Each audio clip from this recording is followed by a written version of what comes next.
What is up, guys? I'm bringing you guys the inside of my W204 C63. Today we're going to be talking about the Android 10.25-inch screen from AVIN USA and some functions it has. So of course we have this list of apps. To begin with, we have the navigation, music, telephone, NTG, and settings apps, and if you scroll a little bit to the right, we've got some more apps as well.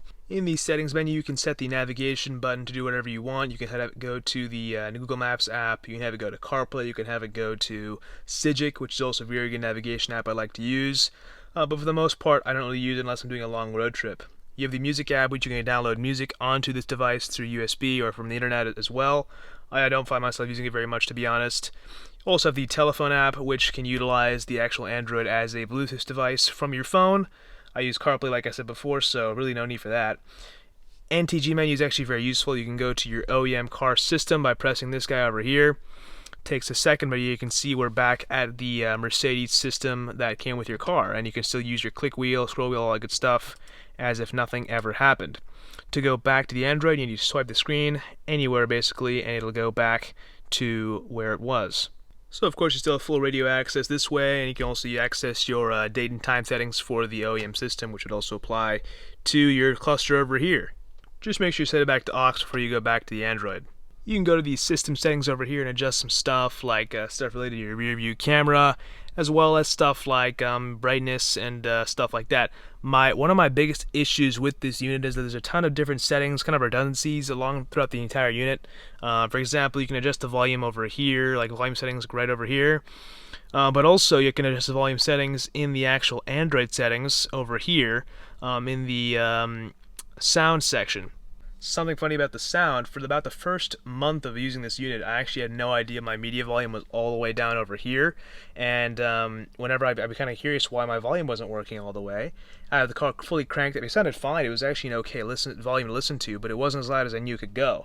So I was looking for so long trying to figure this out. I looked in my other settings with the other volume settings, figured out, okay, it's fine, but of course I didn't find this one setting in this other menu to address the media controls, and only the media was down low.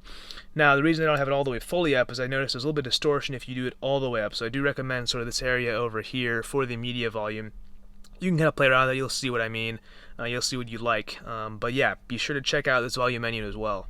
Other stuff over here, pretty self-explanatory. You have, system stuff and languages and times, and all that stuff is pretty self-explanatory, like I was saying. But the bottom one is called Factory. You want to tap that, and then for the AVIN system, it'll be 1314, and then press the Enter button. Now, I think I talked about this in my main installation video. There are a few settings you're going to want to change, so if you guys are installing this at the moment, check out that video. I kind of talk about the basic settings you'll need. But overall, it's just mainly how to set it up with your car. Once you have it set up, there's not much to do. If we go on down to boot logo, you'll be very disappointed to see that there are only 3 options, and none of which have the Mercedes or the AMG logo on them. My previous Android unit actually had an AMG logo that was built into it, or a Mercedes one. You could choose whichever one you wanted, along with several other logos actually. But I think for copyright reasons, for whatever reason, they couldn't really ship this unit out with the AMG or Mercedes logo, which is very unfortunate. So I've been stuck with these really strange logos over here, but hopefully we can figure out the whole Mercedes or AMG logo relatively soon, and whenever I do figure it out, I'll be sure to make a video about it. The concern with that is if you do it incorrectly, you can actually brick your entire screen, so I really want to make sure I don't do that. I've seen a few videos, but no one really gets into doing it too much. They kind of hold you back from really knowing what files you need and all that stuff, so hopefully I'll be able to clear that up relatively soon. Other things, we have the dashboard, which is kind of a gimmicky thing. It shows your current speed and what doors open, if your headlights are on, and if you have what your RPM is, your seatbelt's unbuckled, stuff like that. Really unnecessary considering we have this screen right over here.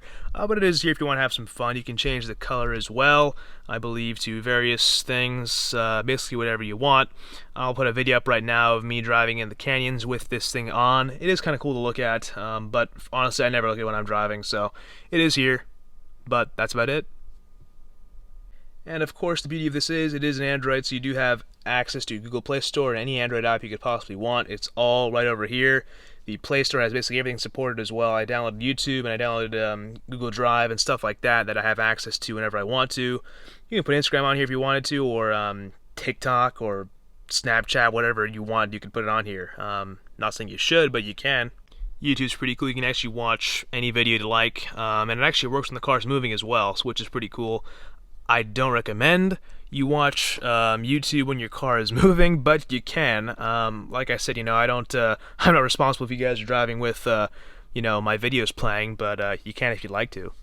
That is definitely pretty funny. You can't lie about that. Just wanted to throw in my screen is currently in dark mode. You can go to display in the Android settings and put dark theme on. Highly recommended. Cigic is a great app for offline maps in any part of the world, actually, for the US, for Europe, for Asia. You can download maps from basically anywhere you want, and you'll have them for life, and they'll give you updates and all that good stuff. Well, guys, that basically wraps up this video about the basic functions of the Android screen. If this video helped you out, be sure to leave a like and subscribe for more content like this. I got a lot more planned, including CarPlay and Android Auto videos very, very soon, along with hopefully a boot logo video, because that'd be very nice to have an AMG or Mercedes boot logo.